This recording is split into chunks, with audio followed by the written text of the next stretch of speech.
سڵاو بینەرانی خۆشەویستی تەلەڤیزیۆنی کۆمەڵە لەگەڵتانین بۆ پێشکەشکردنی گەشتی هەواڵەکانی ڕۆژی جومعە سەرتا سەردێڕی چەند هەواڵ.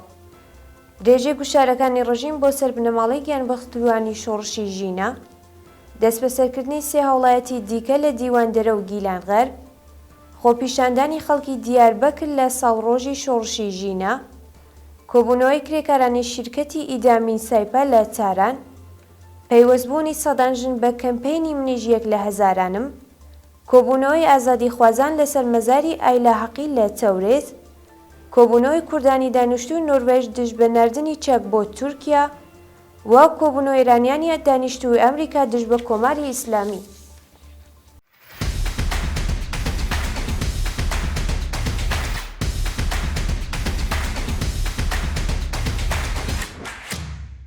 درێژەی هەواڵەکان تێکەڵچوونی چەکداری لە نێوان پێشمەرگەکانی کۆمەڵی زەحمەتکێشان و سوپای پاسداران لە مەریوان.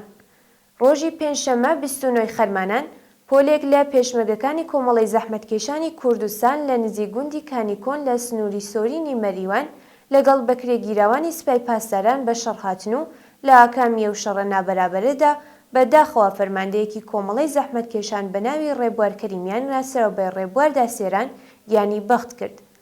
بەپێی ڕاگەیاندنی کومیتەی ناوەندی کۆمەڵی زەحمەتکێشانی کوردستان، پۆلێک لە کادر و ئەنجامەکانیان حەزر نەبوون بچنە کەمپی سوورداش و خۆیان گەیاندووەتە سەر سنووری مەریوان، بەڵام کەوتونەتە بۆسەی هێزەکانی ڕژیم و پاش چەند کاتژمێرێک شەڕی قورس بەداخەوە هاوڕێی ڕێبوار کەریمیان گیانی ئازیزی بەخت کردووە.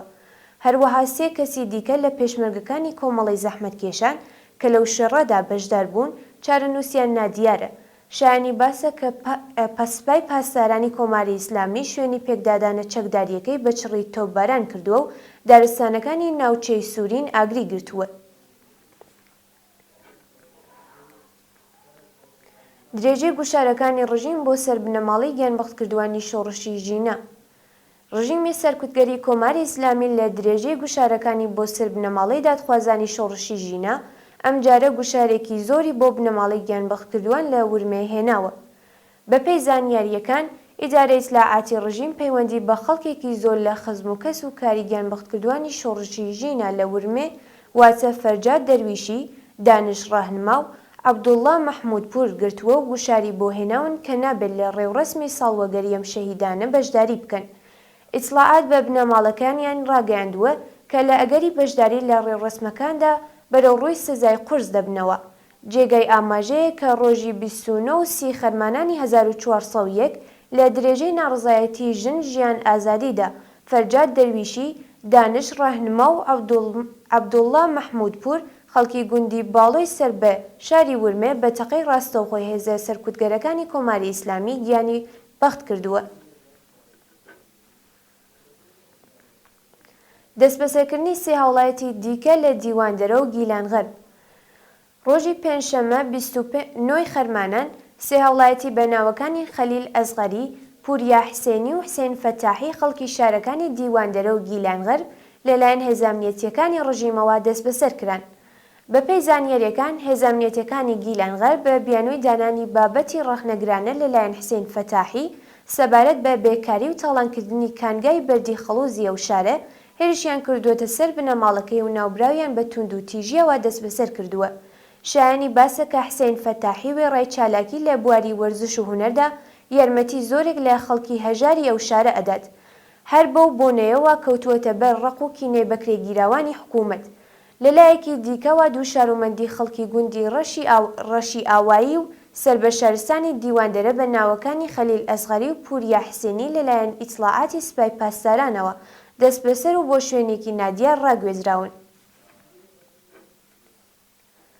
خۆپیشاندانی خەڵکی دیاربەکر لە ساڵڕۆژی شۆڕشی ژینە.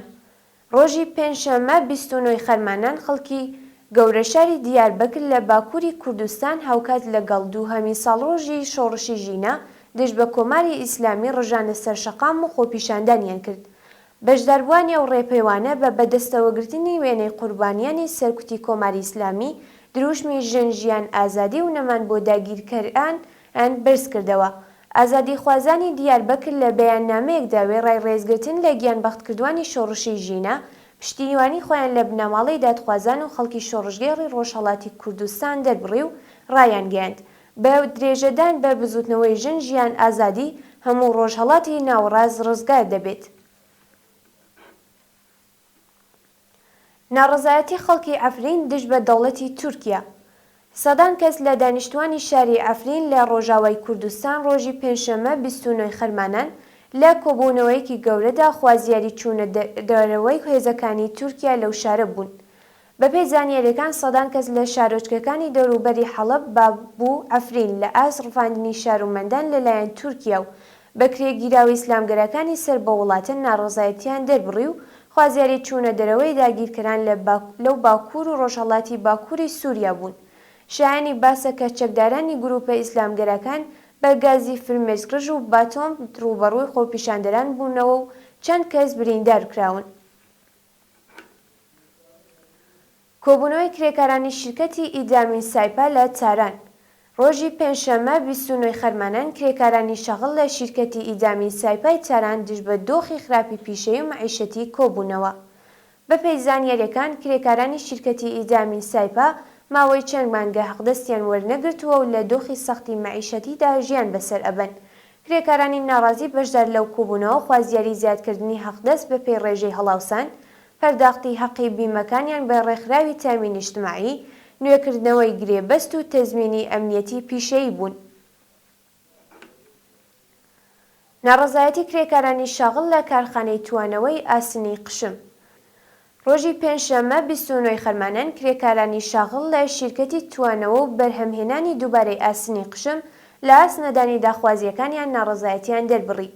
کرێکارانی بەشدار لەو کۆبوونەوە خوازیاری پێدانی حەقدەست و مەزایە دواخراوەکان، تەزمینی ئەمنیەتی پیشەیی، دابینکردنی بیمەی دەرمانی و ئیمکاناتی ڕفایی، زیادکردنی ئاستی حەقدەست و پێدانی کەرەستەی خۆپاراستن لە ڕووداوەکانی کار بوون. پەیوەستبوونی سەدان ژن بە کەمپەینی منیش یەک لە هەزارانم. بەپێی وێنانەی بەدەستمان گەیشتووە ڕۆژ لە دوای ڕۆژ ژنانێکی زۆرتر بە کەمپەینی منیش یەک لە هەزارانم پەیوەست دەبن و ژنان و کچانی ئازادی خواز و بەرابەری تەڵەبیەران بە تووڕدانی حیجابی ئیجباری لە شوێنە گشتیەکان حەزر دەبن. هاوکات لەگەڵ دووهەمین ساڵڕۆژی شۆڕشی ژینا کەمپەینێک لەلایەن چالاکوانانی مافی مرۆڤ دەستی پێکرد و ژنانی ئازا و بوێری ئێرانی بۆ درێژەدان بە بزوتنەوەی ژن ژیان ئازادی حیجابی ئیجباری تووڕ ئەدەن و بە پیاسەکردن لە شوێنە گشتیەکان و بڵاوکردنەوەی وێنەی خۆیان لە تۆڕە کۆمەڵایەتیەکان دەڵێن منیش یەک لە هەزارانم، ژن ژیان ئازادی. کۆبوونەوەی ئازادی خوازان لەسەر مەزاری ئایلار حەقی لە تەورێز. ڕۆژی پێنجشەممە 29 خەرمانان بنەماڵەی ئایلار حەقی و کۆمەڵێک لە ئازادی خوازانی تەورێز لەسەر مەزاریە و هەمیشە زیندووە کۆبوونەوەی ڕێزیان لە بیرەوەریەکان گرت. ئایلار حەقی خوێندکاری قۆناغی کۆتایی بواری پزیشکی لە سەردەمی شۆڕشی ژینا لە شاری تەورێز لە حاڵێکدا برینی بریندارەکانی سەرکوتی ڕژیمی ساڕژ دەکرد لەلایەن بەکرێگیراوانی کۆماری ئیسلامیەوە کوژرا. ڕۆژی ڕابردوو هاوکات لەگەڵ دووهەمین ساڵڕۆژی گیانبەختکردنی ئایلار بنەماڵە و خزم و کەسوکاری لەسەر مەزاری کۆبوونەوەی پەیمانیان لەگەڵ ئاواتەکانی نوێ کردەوە. گیان لەدەستدان و برینداربوونی 6 کرێکار لە چەند شاری ئێران. ڕۆژی پێنجشەممە 29 خەرمانان 6 کارگەر لە شارەکانی سنە، تاران، مەشهەد و کاشمەر بەهۆی نەبوونی منی شوێنی کار تووشی ڕووداو بوون و لە ئەنجامی ئەو ڕووداوانە دوو کرێکارگیانیان لەدەستدا و 4 کرێکاری دیکەش بە سەختی بریندار بوون. بەپێی راپۆرتەکان دوو ئەنجامی ڕێکخراوی ئاگرکوژێنەوەی مەشهەد لە کاتی کوژانەوەی ئاگری کارگەیەکی چێ و بریندار و ڕەوانی ناوەندە دەرمانیەکان کراون. لە کاشمەر کرێکارێک لە کاتی کەندنی کارێزدا تووشی بەرگرتووی بووە و گیانی لەدەستداوە. لە شاری تاران دوو کرێکاری بیناسازی بەهۆی بەربوونەوە لە بەرزایی بەسەختی بریندار و ڕاگوێزری نەخۆشخانە کراون. هەروەها لە شاری سنە کرێکارێکی شەغڵ لە کارخانەی لاستیکی بەرز بە ناوی یاسین ڕەحیمی لە کاتی کارکردندا دەستی لە نێو ئامێرێکی سەنعەتیدا گیری خواردووە و ئێسقانی دەستی شکاوە. کۆبوونەوەی کوردانی دانیشتووی نۆروێژ دژ بە ناردنی چەک بۆ تورکیا. ڕۆژی پێنجشەممە 29 خەرمانان کۆمەڵێک لە کوردستانیانی دانیشتووی وڵاتی نۆروێژ دژ بە بڕیاری دەوڵەت بۆ ناردنی چەک و چۆڵ بۆ تورکیا خۆپیشاندانیان کرد. ئەو کۆبوونەوە کە لەلایەن فیدراسیۆنی کۆمەڵگەی کوردان ڕێکخراوە و بەشداربووان بە وتنەوەی دروشم و بەدەستەوەگرتنی پلاکادر خوازیاری هەڵوەشاندنەوەی بڕیاری دەوڵەتی نۆروێژ بۆ ناردنی چەک و چۆڵ بۆ تورکیا بوون. خۆپیشاندەران ڕایانگەیاند ئەو چەکانەی بۆ تورکیا دەنێرێن بۆ کۆمەڵکوژی و داگیرکردنی ڕۆژاوا و باشووری کوردستان بەکاردێت و ڕێکخراوەکانی مافی مرۆڤ نابێت بێدەنگ بن.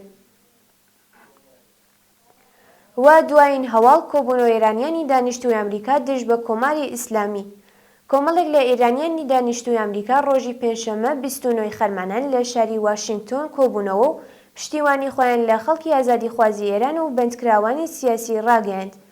بەپێی زانیاریەکان ئەمە 34مین کۆبوونەوە ئێرانیانی ئەمریکا لە کارزاری نابۆ ئێدام و بەشداربووان بە دەستەوەگرتنی وێنەی گیانبەختکردوانی شۆڕشی ژینە و بەندکراوانی مەحکوم بە ئێدام خوازیاری هەڵوەشاندنەوەی سزای سێدارە و ئازادی هەموو بەندکراوانی سیاسی بوون. بینەرانی خۆشەویست، هەواڵەکانتان پێشکەش کرا. کاتێکی خۆش بۆ هەموو لایەک.